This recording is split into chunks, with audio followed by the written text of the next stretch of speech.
चोलिया में दूगो आलू चॉप लागता आ एक नंबर माल जिला टॉप लागता आ एक नंबर माल जिला टॉप लागता आ पतली कमरिया लापालप लागता। भाई हो देखो ऊपर ऐसन तो होई एकरा नीचे कैसन हमारा बुझाला ई झकास है।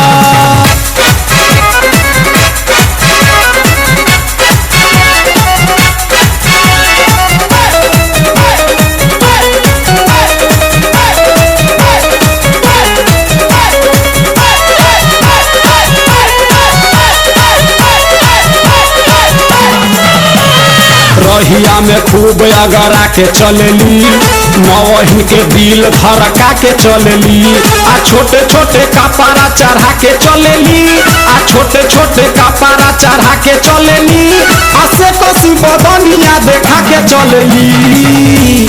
भाई हो देखो ऊपर ऐसन तो होई एकरा नीचे कैसन हमारा बुझाला ई झकास है।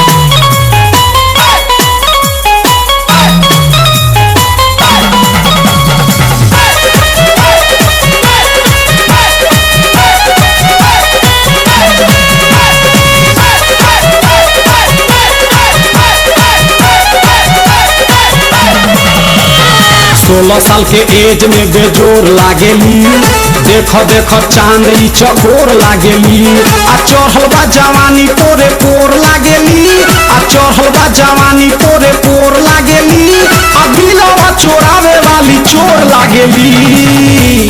भाई हो देखो ऊपर ऐसन तो होई एकरा नीचे कैसन हमारा बुझाला ई झकास है।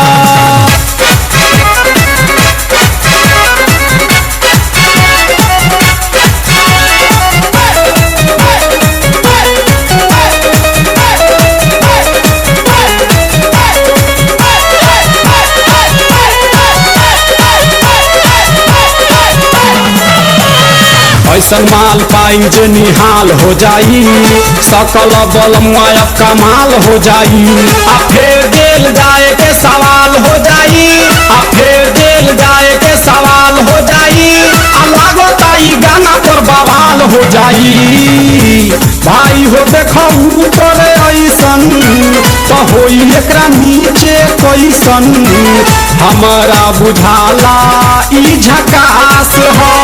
पातर पातर होठ लाली पॉप लागता चोलिया में दूगो आलू चॉप लागता आ एक नंबर माल जिला टॉप लागता आ एक नंबर माल जिला टॉप लागता आ पतली कमरिया लापालप लागता।